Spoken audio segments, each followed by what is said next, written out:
कैसे हो आप? बहुत बढ़िया। उम्मीद करता हूँ आप बहुत बढ़िया होंगे। मैं भी बहुत बढ़िया हूँ बच्चों। तो बच्चों, आज इस कड़ी में हम लोग आपको 6 क्लास का चैप्टर नंबर 6 पढ़ाएंगे। 6 क्लास का चैप्टर नंबर 6 पढ़ाएंगे, पार नज़र के, है ना। ये कुछ चैप्टर का नाम है, हमारा 6 चैप्टर है, 6 क्लास का है, पार नज़र के, नज़र के उस पार, है ना। तो बच्चों, आज हम इसको पढ़ते हैं। सबसे पहले, वह एक सुरंगनुमा रास्ता था। क्या था? एक सुरंगनुमा रास्ता था बच्चों। आम आदमी के लिए इसे रास्ते से होते हुए जाने की मनाही थी, लेकिन छोटू ने एक दिन अपने पापा का सिक्योरिटी पास लिया और जा पहुंचा सुरंग में। फिर क्या हुआ? छोटू कितनी कितनी बार कहा है तुमसे कि उस तरफ मत जाया करो, फिर पापा क्यों जाते हैं उस तरफ रोज़ रोज़? पापा को काम पर जाना होता है। रोज़ाना यही वार्तालाप हुआ करता था छोटू की माँ और छोटू के बीच। उस तरफ एक सुरंगनुमा रास्ता था और छोटू के पापा इसी सुरंग से होते हुए काम पर जाया करते थे। आम आदमियों के लिए इस रास्ते से जाना मना था। यानी कि एक छोटू नाम का लड़का होता है, तो उसके पापा थे, वहाँ पर एक नौकरी करते थे उस सुरंग में उस रास्ते की तरफ जाना जो आम लोग थे उनके लिए क्या था? मना था उस सुरंग के पास जाना। लेकिन होता क्या है, एक दिन छोटू को पापा का सिक्योरिटी पास होता है, जो वहाँ पर एंट्री करने के लिए कार्ड होता है, वो कार्ड उनको मिल जाता है और छोटू वहाँ पर पहुँच जाता है एक दिन, है ना। फिर क्या होता है, छोटू सुरंग का रास्ता, छोटू के पापा इसी सुरंग से होते हुए जाते थे, है ना। उससे मम्मी से रोजाना डेली बहस करता था कि इधर पापा भी तो जाते हैं, वो क्यों जाते हैं? पापा ने, वो मम्मी बोलती थी, समझाती थी कि वो वहाँ पर काम करते हैं इसलिए जाते हैं, लेकिन वो नहीं मानता है। और फिर क्या करने लगता है, ये आम आदमियों के लिए रास्ता नहीं है, इस रास्ते से लोग नहीं जाते हैं उधर की तरफ, है ना बच्चों। तो फिर क्या था कि मनाही थी, चंद चुनिंदा लोग ही इस सुरंगनुमा रास्ते का इस्तेमाल कर सकते थे और छोटू के पापा इन्हीं चुनिंदा लोगों में से एक थे। आज छुट्टी थी और छोटू के पापा घर पर ही आराम फरमा रहे थे। नज़र बचाकर चोरी छिपे छोटू ने पापा का सिक्योरिटी पास हथिया लिया और चल दिया सुरंग की ओर। तो बच्चों, उस बच्चा सा छोटा सा छोटू था, उसके मन में बहुत सारी जिज्ञासाएं थी। आपके मन में भी बहुत सारी जिज्ञासा होती होंगी, इसलिए वो उस सुरंग की तरफ भी उन जिज्ञासाओं को, जो उसके मन में प्रश्न थे, उनको शांत करने के लिए वो उधर की तरफ चलने लग जाता है। वैसे तो उनकी पूरी कॉलोनी ही जमीन के नीचे बसी थी। यह जो सुरंगनुमा रास्ता था, अंदर दिए जल रहे थे और प्रवेश करने से पहले एक बंद दरवाजे का सामना करना पड़ता था। दरवाजे में एक खांचा बना हुआ था। छोटू ने खांचे में काट डाला, तुरंत दरवाज़ा खुल गया। छोटू ने सुरंग में प्रवेश किया। अंदर वाले खांचे में सिक्योरिटी पास आ पहुंचा था, उसे उठा लिया। कार्ड उठाते ही दरवाज़ा बंद हुआ। छोटू ने चारों तरफ नज़र दौड़ाई। सुरंगनुमा वह रास्ता ऊपर की तरफ जाता था, यानी कि उसने नज़र को देखा घुमाकर। यानी कि उस पूरी कॉलोनी, वैसे तो उनकी ज़मीन के नीचे कॉलोनी बसी हुई थी, लेकिन वहाँ पर छोटू जब जाता है, वहाँ पर दरवाजे पे तो बहुत सारी उस सुरंग का कार्ड में एक गेट लगा होता है, गेट में से वो कार्ड को वहाँ पर लगाता है और कार्ड लगाते ही वो गेट खुल जाता है और वो अंदर चला जाता है और वहाँ से दूसरी तरफ में वो कार्ड पहुँच जाता है। तो कार्ड को उठा के वो जाने लग जाता है, तो देखता है कि ये रास्ता तो ऊपर की तरफ जा रहा है। कहाँ जा रहा है? वो ऊपर की तरफ वो रास्ता जा रहा है। सामना सिक्योरिटी पास में उठा लिया और उठाते ही दरवाजा, वो छोटू ने चारों तरफ नज़र दौड़ाकर सुरंगनुमा रास्ता की तरफ जाता था, यानी ज़मीन के ऊपर का सफ़र कर आने का मौका मिल गया था। यानी कि ज़मीन से नीचे से ज़मीन के ऊपर की तरफ जाने का भी मौका उसको मिल गया, मगर कहाँ मौका, हाथ लगते ही फिसल गया। सुरंग में जगह जगह लगाए निरीक्षक यंत्रों की जानकारी छोटू को नहीं थी, मगर छोटू के प्रवेश करते ही पहले निरीक्षक यंत्र में संदेहास्पद स्थिति दर्शाने वाली हरकत हुई। जितने छोटे कद का व्यक्ति सुरंग में कैसे आया? दूसरे निरीक्षक यंत्र ने तुरंत छोटू की तस्वीर खींच ली। किसी एक नियंत्रण केंद्र में इस तस्वीर की जांच की गई और खतरे की सूचना दी गई। यानी कि उस सुरंग में बहुत सारे सीसीटीवी कैमरे और सेंसर वगैरह लगे हुए थे बच्चों, यानी कि यंत्र लगे हुए थे। उन्होंने तुरंत उसकी, छोटू की जो हरकतें थी कि इतने छोटे कद का आदमी कैसे आ गया इस सुरंग के अंदर, और उन्होंने उसकी फोटो को कैप्चर कर लिया और वहाँ पर जो उनका नियंत्रण कक्ष था उस कमरे में पहुँचा दिया, यानी कि कंप्यूटर के ऊपर पहुँचा दिया स्क्रीन को, और उनको सूचना मिली कि यहाँ पर कोई खतरा होने की सूचना है। इन सारी गतिविधियों में अनजान छोटू आगे बढ़ रहा था, तभी जाने कहाँ से सिपाही दौड़ चले आए, छोटू को पकड़कर वापस घर छोड़ आए। घर पर माँ छोटू का इंतजार कर रही थी, बस वह छोटू की खैरियत ना थी।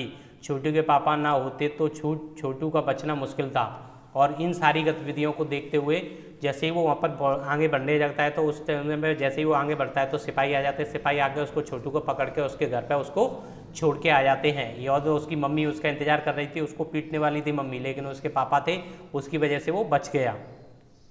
छोड़ो भी, मैं इसे समझा दूंगा सब, फिर वह ऐसी गलती कभी नहीं करेगा। पापा ने छोटू को बचा लिया। बोले, छोटू मैं जहाँ काम करता हूँ ना वह क्षेत्र ज़मीन से ऊपर है, आम आदमी वहाँ नहीं जा सकता है क्योंकि वहाँ के माहौल में जी ही नहीं सकता है। तो फिर आप कैसे जाते हैं वहाँ? छोटू का सवाल लाजमी था, यानी कि उसके पापा ने उसके छोटू के मन को समझ लिया था कि क्या चाहता है।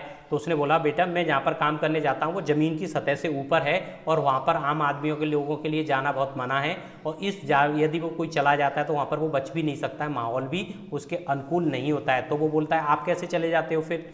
उसका जवाब भी सही था। मैं वहाँ एक ख़ास किस्म का स्पेस सूट पहनकर जाता हूँ। इस स्पेस सूट से मुझे ऑक्सीजन मिलता है जिससे मैं सांस ले सकता हूँ। इसी स्पेस सूट की वजह से मैं बाहर की ठंड से मैं अपने आप को बचा सकता हूँ। ख़ास किस्म के जूतों की वजह से ज़मीन के ऊपर मेरा चलना मुमकिन होता है। यानी कि वो उसको पूरी प्रोसीजर बताया कि हम जब ज़मीन पे जाते हैं तो हमें विशेष करेगा कि क्या होते हैं, हमारे पास सूट होता है, उसमें हमारे ऑक्सीजन सिलेंडर वगैरह लगे होते हैं जिससे हमें ऑक्सीजन मिलती है। विशेष प्रकार के जूते होते हैं और विशेष प्रकार की जैकेट्स होती हैं जो हमारे बॉडी को ऊपर की जो टेम्परेचर है उससे हमें बचाती है, रक्षा करती है।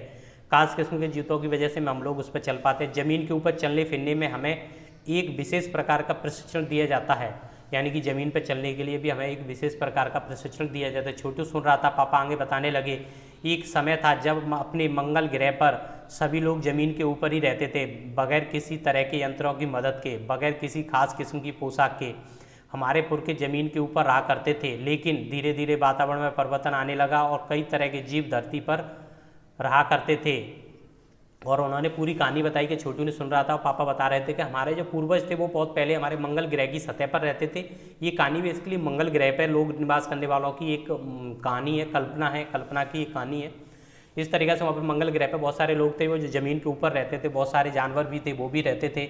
लेकिन धीरे धीरे हम लोगों का क्या होने लगा, वातावरण का जो परिवर्तन हुआ उसकी वजह से हम लोगों को क्या हो गया, हम इस ज़मीन के नीचे लोग रहने लगे हैं।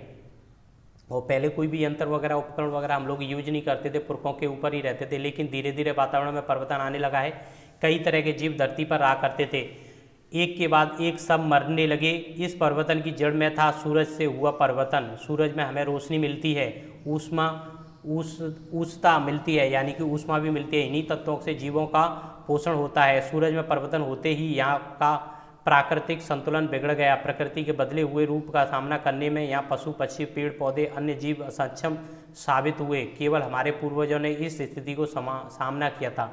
यानी कि उन्होंने सिचुएशन को बताया कि सूरज में जब अचानक परिवर्तन हुआ तो हमारे यहाँ पर जो टेम्परेचर है, उनका जो ऊष्मा आती थी, रोशनी आती थी, उसके अलावा भी बहुत सारी चीज़ें यहाँ पर आने लगी, जिससे जो यहाँ पर पेड़ पौधे जीव जंतु थे वो उनका मरना स्टार्ट हो गया और जनता भी मरने लगी।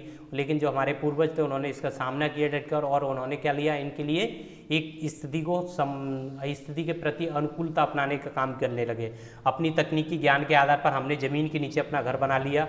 ज़मीन के ऊपर लगे विभिन्न यंत्रों के सारे हम सूर्य शक्ति, सूर्य की रोशनी और गर्मी का इस्तेमाल करते आ रहे हैं। और उन्होंने अपनी बताया कि हम लोग ज़मीन के नीचे रहने लगे, मकान बना लिया, और जो ऊपर सूरज की रोशनी वगैरह है वहाँ पर यंत्र लगा रखे हैं। उन यंत्रों की वजह से हम लोग यहाँ पर बहुत सारे काम करने लगे हैं, इस्तेमाल करते आ रहे हैं। यानी यंत्रों के सारे हम यहाँ ज़मीन के नीचे जी रहे हैं। यंत्र सुचारू रूप से चलते रहें, इसकी बड़ी सतर्कता बरतनी पड़ती है। मुझे जैसे कुछ चुनिंदा लोग इन्हीं यंत्रों का ध्यान रखते हैं, यानी कि जो हम लोगों ने ऊपर यंत्र लगा रखे हैं, उपकरण लगा रखे हैं, उन उपकरणों को सुचारू रूप से काम करते रहें, यानी कि उनका मेंटेनेंस बना रहे। इसके लिए हम लोगों को क्या करना पड़ता है बच्चों, इनकी देखभाल करनी पड़ती है। और हम जैसे इसमें और भी बहुत सारे लोग हैं जो हमारे साथ में सपोर्ट करते हैं और उनका काम भी यही होता है। बड़ा हो जाऊँगा तो मैं भी यही काम करूँगा, छोटू ने अपनी मंशा जाहिर की। बिल्कुल, मगर इसके लिए खूब पढ़ना होगा, माँ और पापा की बात सुननी होगी, माँ ने कहा। और उसके लिए वो छोटू ने बताया कि मैं भी बड़ा होकर यही काम करूँगा। तो बिल्कुल मम्मी ने बोला हाँ बिल्कुल, लेकिन इसके लिए तुमको खूब पढ़ना पड़ेगा बच्चों। और पढ़ने की बात में पापा जी ने भी सुना, और पापा जी की और मम्मी और पापा जी की आपको बात भी माननी पड़ेगी, माँ ने कहा। दूसरे दिन छोटू के पापा काम पर चले गए। देखा तो कंट्रोल रूम का वातावरण बदला बदला सा था। शिफ्ट खत्म कर घर जा रहे थे। स्टाफ के प्रमुख ने टीवी स्क्रीन की तरफ इशारा किया। स्क्रीन पर एक बिंदु झलक रहा था। यह बताने लगा, यह कोई आसान का तारा नहीं है, क्योंकि कंप्यूटर से पता चल रहा है कि यह अपनी जगह अडिंग नहीं रहा है। पिछले कुछ घंटों के दौरान इसने अपनी जगह बदली है। कंप्यूटर के अनुसार यह हमारी धरती की तरफ बढ़ता चला आ रहा है। तो वो बोलता है उस कंप्यूटर पे स्क्रीन पर बहुत सारी चीज़ों को देखता है, और वहाँ पर जब उसकी एक दिन उथल पुथल होने लगती है कि कोई एक यंत्र है, यानी कि कोई स्पेस शटल है, वो भारत उस हमारी जो मंगल ग्रह है उसकी धरती की तरफ आ रहा है। ये हमारी कंप्यूटर ने रिकॉर्ड किया है। लेकिन ये आसमान का तारा नहीं है, क्योंकि तारे होते हैं वो स्थिर होते हैं, एक ही जगह रहते हैं, लेकिन ये तो मूव कर रहा है, गति कर रहा है, तो इसलिए आसमान का तारा नहीं हो सकता। ये हमारी धरती की तरफ बढ़ता आ रहा है और एक खतरे की निशानी भी हमारे लिए हो सकती है, इसलिए उसने उनकी ओर संकेत करते हैं। उसको हमारी धरती की तरफ बढ़ता चला आ रहा है। तो ये लोग उसको देखते हैं और कंप्यूटर में उनकी स्क्रीन पर पता चलता है कि ये हमारी पृथ्वी के लिए नुकसानदायक हो सकता है। हमारी पृथ्वी का मतलब मंगल ग्रह के लिए, हमारी धरती के लिए नुकसानदायक हो सकता है। अंतरिक्ष यान तो नहीं है। छोटू के पापा ने अपना संदेह प्रकट किया। संदेह हमें भी है, आप अब इस पर बराबर ध्यान रखिएगा। छोटू के पापा सोच में डूब गए। क्या सच को तो अंतरिक्ष यान होगा जहाँ से आ रहा होगा? सौर मंडल में हमारी धरती के अलावा और कौन से ग्रह हैं? जीवों का अस्तित्व होगा? कैसे हो सकता है? और अगर होगा भी तो क्या इतनी प्रगति कर चुका होगा कि अंतरिक्ष यान छोड़ सके? वैसे तो हमारे पूर्वजों ने भी अंतरिक्ष यानों उपग्रहों का प्रयोग किया था, मगर अब हमारे लिए यह असंभव है। इसके लिए आवश्यक मात्रा में ऊर्जा तो हो। काश इस नए मेहमान को नज़दीक से देखा जा सकता। हाँ, अगर वह इसी तरफ आ रहा होगा तब तो यह संभव हो सकेगा। देखें, अब अंतरिक्ष यान ने एक यांत्रिक हाथ बाहर निकाला। हर पल इसकी लंबाई बढ़ती ही जा रही थी। छोटू के पापा ने अवलोकन जारी रखा।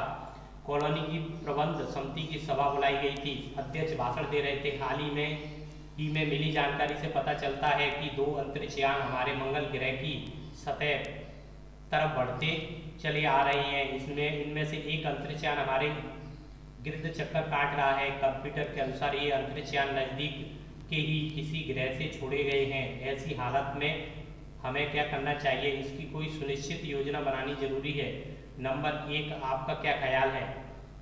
यानी कि उनकी जब वो सिचुएशन को देखते हैं कि एक अंतरिक्ष यान बाहर की तरफ से आ रहा है, तो वो देखते हैं ये हमारे नज़दीक आ जाए तो हमें पता चलेगा कि क्या पोजीशन है इनकी है। तो बोलते हैं क्या कोई दूसरा हमारे पास, हमारे अलावा कोई ऐसा ग्रह है जिसके पास इतनी शक्ति विकसित हो गई है कि वो अंतरिक्ष यान छोड़ सके?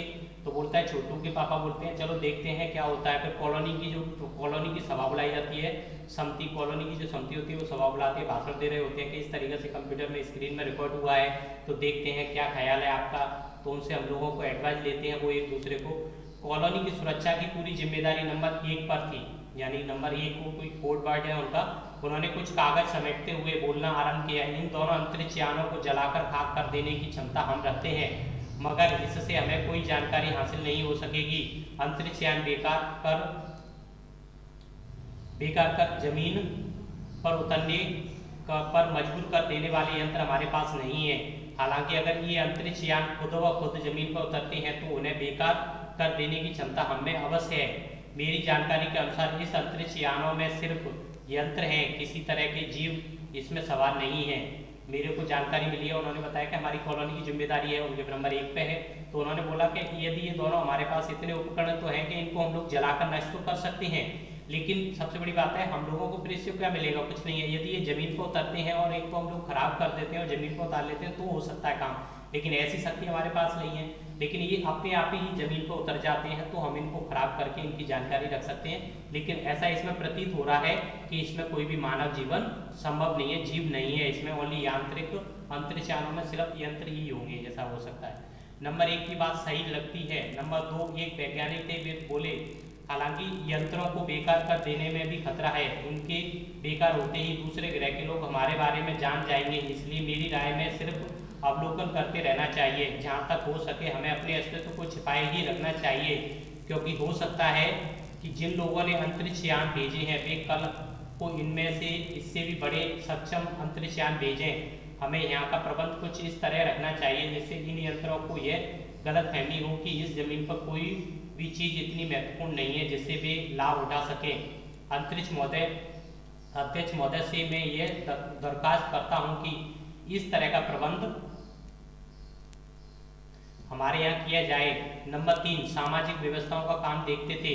उसकी बात के जवाब में अध्यक्ष कुछ बोलने जा ही रहे थे कि फोन की घंटी बजी।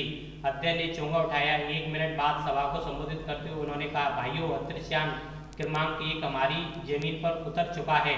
वह दिन छोटू के लिए बड़ा ही महत्वपूर्ण दिन था। पापा उसे कंट्रोल रूम ले गए थे।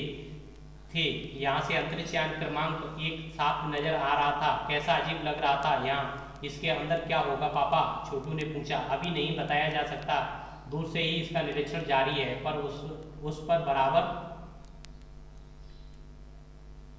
हमारा ध्यान है। तो उस तरीका से उनमें से जब सभा चल रही होती है तो सब लोग अपना अपना मत रखते हैं। नंबर 1 ने रखा था, दूसरे भी रखा, तीसरा नंबर 2 था वो वैज्ञानिक था। उन्होंने बोला कि इनके उपकरणों को खराब करने से हमें कोई फायदा नहीं मिलेगा, लेकिन जिन्होंने भी ये छोड़ा है तो वो समझ जाए कि यहाँ पर लोग रहते हैं और वो हमारे लिए फिर दोबारा से इससे बड़ा भी यान भेज सकते हैं। नंबर 3 सामाजिक वाला था। जब अध्यक्ष कुछ बोलने वाला था तब तक फोन की घंटी बजती है और बोलते हैं कि उनमें से एक यान ने हमारी धरती की सतह पर क्या कर लिया है, लैंड कर रखा है और वो वहाँ पर आ चुका है। तो उस तरीका से उन्होंने फिर वहाँ पर उसी दिन छोटू के लिए बहुत बड़ा दिन था, क्योंकि उसके पापा उसको वहाँ पर लेके गए थे। लेकिन पापा से उसने छोटू ने पूछा, पापा ये क्या है, कैसे है, कौन होगा इसके अंदर? तो उन्होंने बोला, हम लोग इसका बाहर से दूर से ही अवलोकन कर रहे हैं, अभी देखते हैं क्या होता है, तो हमें इसके ऊपर ध्यान रखने हैं।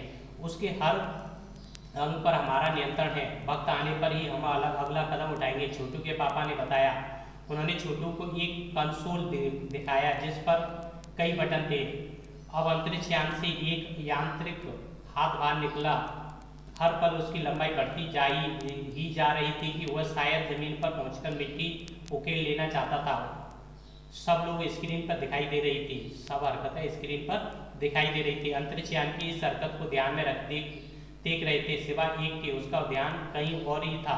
छोटू का सारा ध्यान तो कंसोल पैनल पर था। कंसोल का एक बटन दबाने की अपनी इच्छा को वह रोक नहीं पाया। वह लाल लाल बटन उसे बराबर अपनी तरफ खींच रहे थे।